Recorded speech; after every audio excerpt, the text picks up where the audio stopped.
শাশুড়ির সাথে পুত্রবধূর ঝগড়া আছে না নেই? এটা কোনো অস্বাভাবিক না। পুত্রবধূরও 16 আনা দোষ না, শাশুড়িরও 16 আনা না, 50-50।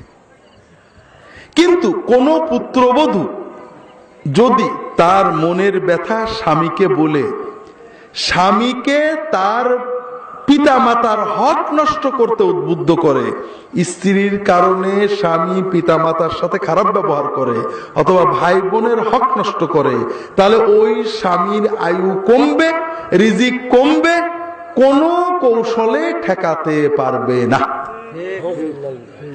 আর যদি কোনো স্ত্রী বুদ্ধিমান হন, স্বামী স্ত্রীর সাথে শাশুড়ির ঝগড়া হয়েছে, হতে পারে, ননদের ঝগড়া হয়েছে, হয়ে যেতে পারে, পারলে মাফ চাইবেন, না পারলে না চাইবেন, উভয়েরই দোষ থাকে।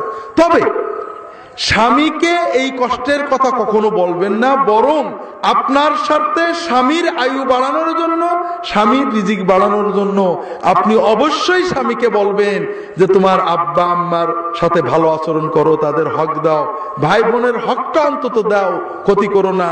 আপনি যদি কষ্ট বুকে চেপে আপনার স্বামীকে তার বাবা মা ভাই বোনের অন্তত হক আদায় করার জন্য উদ্বুদ্ধ করতে পারেন, ইনশাআল্লাহ আপনার স্বামীর আয়ু বাড়বে, আপনার পরিবারে বরকত হবে, শবে বরাতের কোনো দরকার হবে না।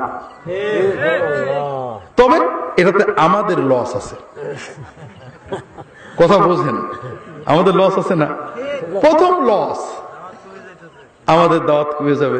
দ্বিতীয় আরেকটা লস আছে, আপনাদের বলতে চাইছিলাম, আপনারা যদি এভাবে পরিবারে শান্তি এসে যায়, আমাদের কি কেন জানেন? যত তাবিজ তদবির অধিকাংশই কিন্তু পারিবারিক অশান্তির জন্য।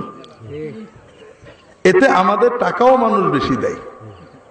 এখন যদি আপনাদের সব শান্তি এসে যায়, আমাদের কি লস না?